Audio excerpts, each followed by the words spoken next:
धोरण 4 विषय हिंदी, लेसन 5 विषय धम्मक धम्मक आता हाथी। तो ये किसने लिखा है? तो ये है प्रयाग शुक्ल ने लिखा है। तो उसके बारे में हम थोड़ा पढ़ेंगे बच्चे। यहाँ पे लिखा है, प्रस्तुत कविता प्रसिद्ध रचनाकार श्री प्रयाग शुक्ल द्वारा रचित गई है। आपका जन्म ईस्वी सन 1940 में कोलकाता में हुआ था। साहित्य की विविध विधाओं पर सशक्त रूप में से लेखनी चलाई है। बच्चों के लिए आपने बहुत उल्लेखनीय रचनाएं लिखी है। तो जे धमक धमक हाथी जिसने लिखा है उसके बारे में यहाँ पे प्रयाग शुक्ल के बारे में बताया है। तो बच्चों के लिए वो बहुत अच्छी रचनाएं लिखते हैं। तो आइए हम काव्य की ओर जाते हैं। यहाँ पर पहला चित्र हम देखते हैं। ये हाथी का चित्र है।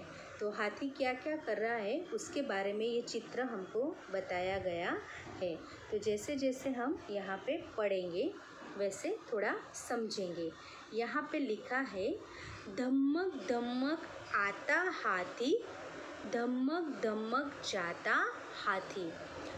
ધમક એટલે જોશભેર, તાકાત હોય ને આપણે તો આપણે જલ્દી જલ્દી ચાલીએ બાળકો તો ફટાફટ ચાલતા હોય તો કેવો અવાજ આવે, ધબ ધબ અવાજ આવે છે ને, એવી જ રીતે હાથી વિશે બતાવ્યું છે કે એ ધમક ધમક આવે છે અને ધમક ધમક જાય છે, એટલે કે જોશભેર આવે છે અને જોશભેર એ જાય છે। अपनी सूंड उठाता हाथी, अपनी सूंड गिराता हाथी। सूंड एनी जोई छे ने तमे आ लांबी चित्रनी अंदर आ एनी सूंड छे। तो ए सूंड ए ऊपर लई जाय छे अने पछी नीचे गिराता एटले नीचे पण लावे छे। अपनी सूंड हिलाता हाथी, अपनी सूंड घुमाता हाथी एटले आम आम सूंड हलावे अने आम आम पाछो सूंड घुमावे, गोળ गोળ एम बतावे छे। હવે આપણે આગળ જોઈશું। ધમક ધમક આતા હાથી, ધમક ધમક જાતા હાથી એટલે પાછો જોશભેર આવે હાથી અને જોશભેર પાછો જતો રહે। તો અહીંયા હાથી વિશે આપણને આ રીતે બતાવ્યું છે। હવે આપણે આગળ જોઈએ। जब पानी में जाता हाथी, भर भर सूंड नहाता हाथी, कितने केले खाता हाथी, यह तो नहीं बताता हाथी।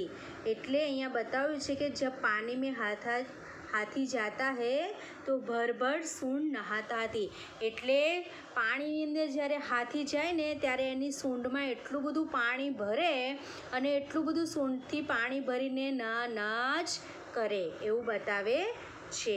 કિતને કેલે ખાતા હાથી એટલે કેટલાય કેળા ખાઈ જાય। यह तो नहीं बताता हाथी કેટલા બધા કેળા ખાઈ જાય પણ હાથી બતાવે નહીં। ધમક ધમક આતા હાથી, ધમક ધમક જાતા હાથી, જોશભેર હાથી આવે અને જોશભેર પાછો હાથી જતો પણ રહે। તો આ રીતે કાવ્ય બનાવેલું છે। તો આ કાવ્યને આપણે ફરીથી જોઈ લઈએ અને ફરીથી આપણે વાંચી લઈએ।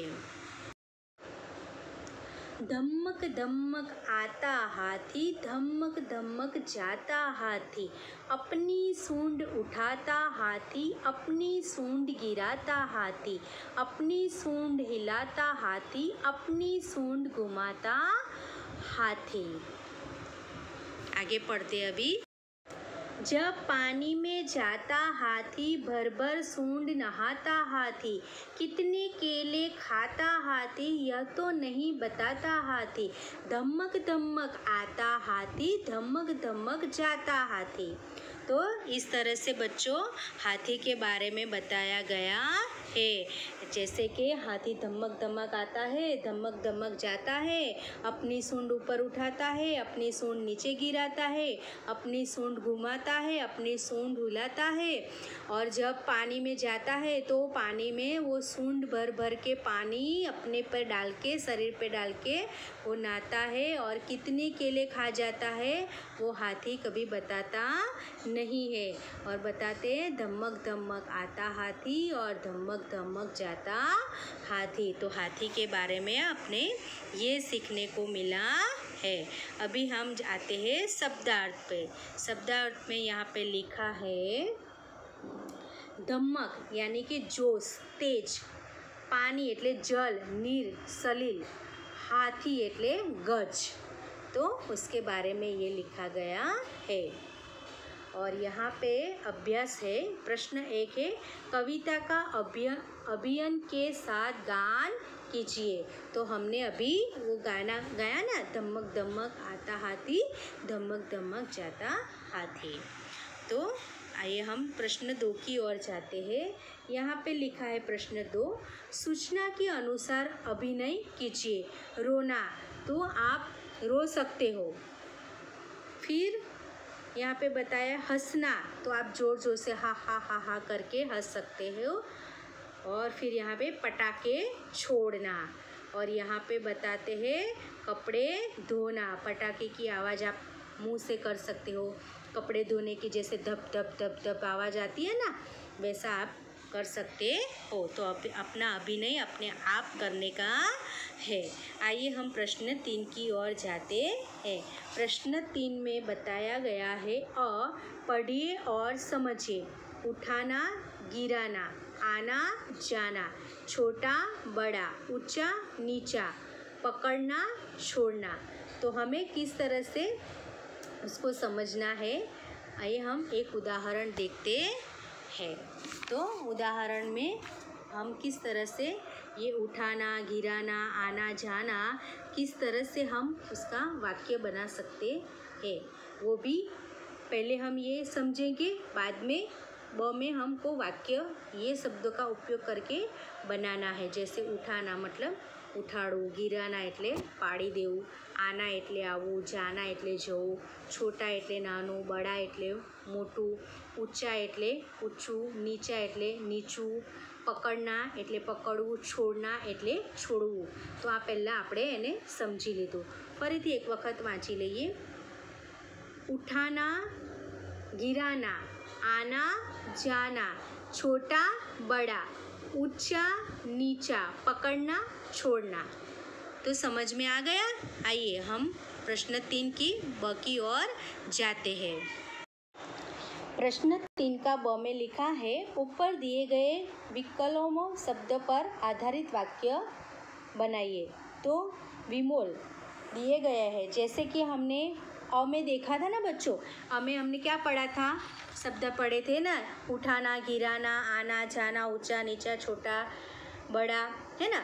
तो वैसे ही हमको ये शब्द का उपयोग करके वाक्य पूरे के पूरे बनाने हैं। जैसे कि यहाँ पे उदाहरण के तौर पर हमको दिया गया है उठाना और गिराना। तो कैसे बनाए गए हैं वाक्य देखिए। गिरे हुए को उठाना चाहिए, पहला वाक्य बन गया। हमें किसी को गिराना नहीं चाहिए, ये दूसरा वाक्य बन गया। तो इसी तरह से आना जाना, छोटा बड़ा, ऊंचा नीचा, पकड़ना छोड़ना, उसके वाक्य आपको बनाने हैं। समझ में आया बच्चों? आइए हम आगे जाते हैं। यहाँ पे प्रश्न 4 पे लिखा है कि चित्र के आधार पर कहानी कहिए। तो आ चित्र તમે પહેલા જોઈ શકો છો કે આ જંગલ છે।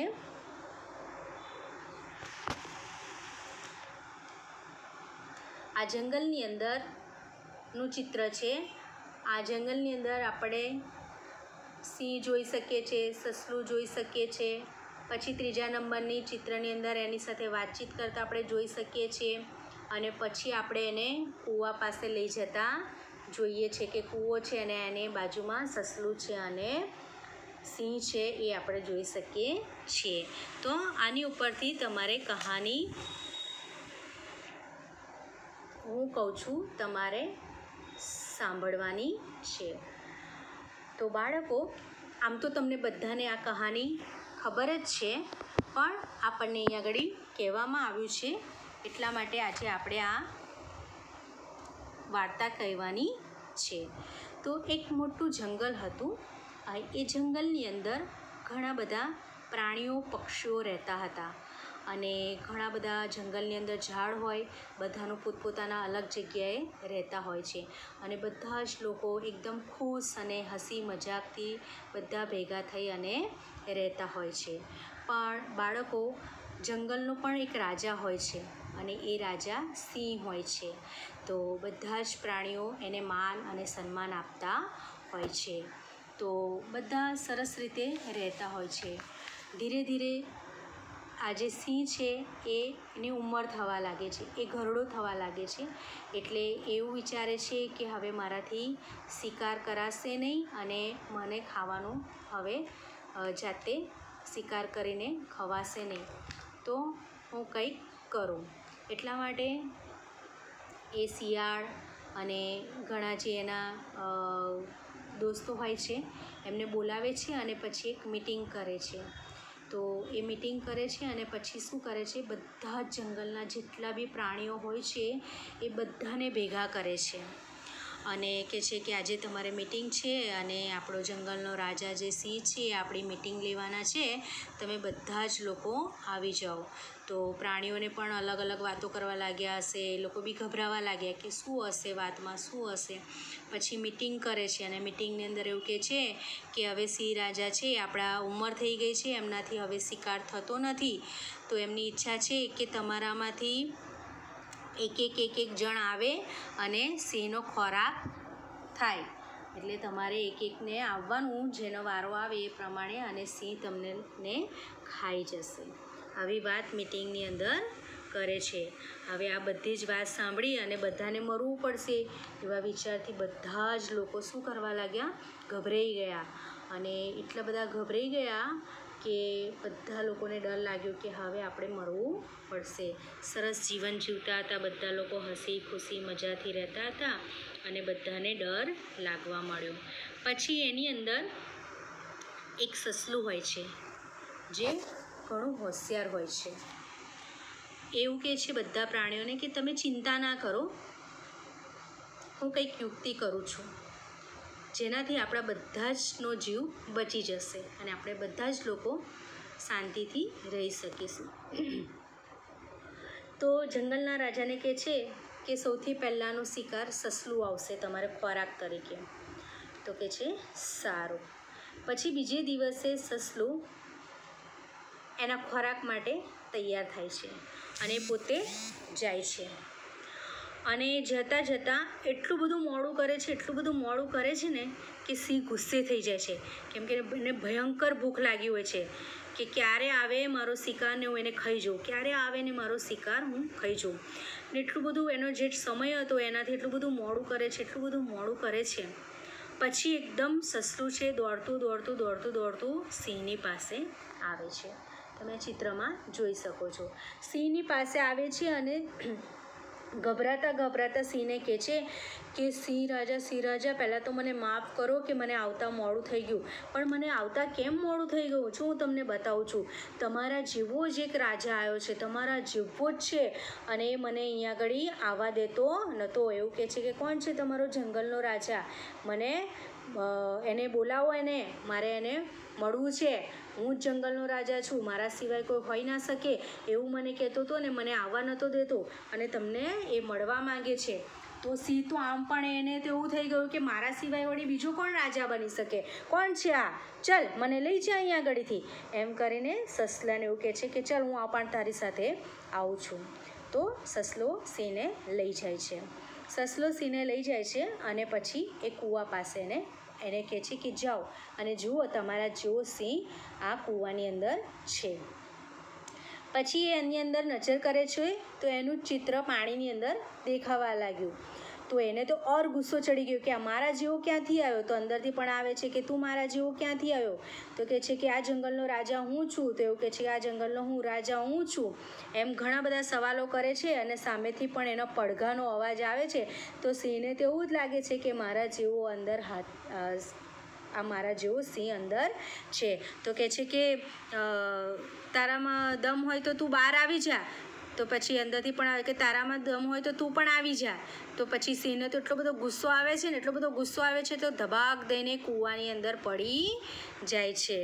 અને પછી અંદર જઈને જુએ છે તો અંદર તો કોઈ સિંહ હોય, બીજો સિંહ હોઈ ના શકે, કારણ કે એ સિંહનું પ્રતિબિંબ હતું, એટલે કે એનો પડછાયો હતો. અને સિંહ આ રીતે ઉલ્લુ બની અને પાણીમાં મરી જાય છે. અને અહીંયા આગળ સસલું છે એટલું બધું ખુશ થઈ જાય છે અને બધા જંગલના પ્રાણીઓને કહે છે કે આ રીતે મેં બુદ્ધિનો ઉપયોગ કરી અને સિંહનું જાન આપી દીધું છે. અને આપણે બધા જ હવેથી પોતાનો જાન આપવો નહીં પડે, કારણ કે સિંહે પોતાનો જાન જાતે આપી દીધો છે, પોતાનો જીવ પોતે ખોવી બેસ્યો છે. હવે આપણે બધા જ લોકો શાંતિથી હળીમળી અને રહીએ અને જંગલની અંદર બધા જ પ્રાણીઓ ફરીથી હળીમળી અને ખુશી મજાજમાં રહેવા લાગ્યા. તો આ રીતે બાળકો ચિત્રને આધારે વાર્તા પૂરી થાય છે. તો આ વાર્તા આમ તો હિન્દીમાં કહેવાની હોય છે, પણ બાળકો આપણે એને ગુજરાતીમાં જોઈ છે. તો હવે આપણે સ્વાધ્યાય તરફ જઈશું. स्वाध्याय प्रश्न 1, प्रश्नों के उत्तर दीजिए. पहला प्रश्न है, हाथी किस तरह से आता है? तो हाथी धमक धमक तरीके से आता है.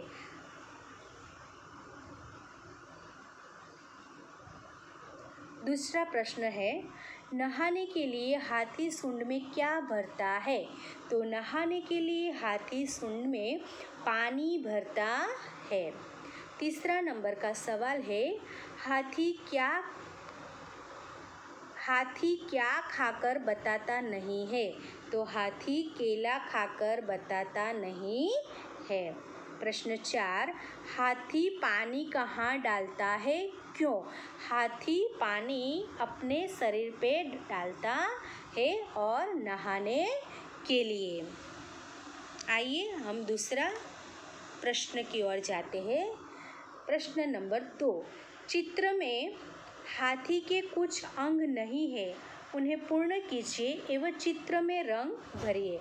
तो ये पूरा चित्र है हाथी का, इसमें कई कई जगह पे अंग नहीं दिए हैं, उसको आप पेंसिल से पहले पूरा करना है. जैसे यहाँ पे पेंसिल से ये पूरा करो, ये सूंड में ये पूरा करो, उसके बाद में पीछे के भाग में ये यहाँ पे लाइन पूरी करनी है और यहाँ पे पूँछ उसकी बनाने की है. तो इस तरह से आपको ये पूर्ण करना है. उसके बाद में आप अपनी तरीके से आप उसके अंदर अलग अलग कलर कीजिए. जैसे यहाँ पे उसको चादर जैसा ऊपर उसको लगाया गया है, तो आप यहाँ से अलग अलग करके ये कर सकते हो. और हाथी का जो कलर आता है वो आप कलर हाथी में कीजिए. तो बच्चों इस तरह से आपको स्वाध्याय की पूर्ति करनी है. तो अपना जो ये पाठ है धमक धमक आता हाथी, तो उसको हम यहाँ पे पूरा करते हैं. और जो स्वाध्याय दिया गया था तो वो स्वाध्याय को आपको पूरा करना है. और यहाँ पे जो दिए गए थे ना, पढ़िए और समझिए, तो आपको प्रश्न 3 से पूरे तरह लिखने का है. और ये जो कविता है धमक धमक आता हाथी, धमक धमक जाता हाथी, उसको आप नोट में एक बार लिखने का है. बराबर. तो आप ये कविता लिखना और शब्दार्थ लिखना, और फिर उसके बाद में ये जो शब्द उठाना, गिराना, आना जाना, वो भी लिखना है. उसके ऊपर से ये जो वाक्य है वो वाक्य भी आपको लिखना है. और स्वाध्याय में दिए गए जो प्रश्न थे उसका उत्तर आपको लिखना है. और हाथी का चित्र बना के उसमें आपको रंग भरने का है. तो इस तरह से अपना पार्ट 5 धमक धमक हाथी पूरा होता है. तो बच्चों हम वापस दूसरा एक पार्ट लेके फिर से मिलेंगे. तब तक बाय.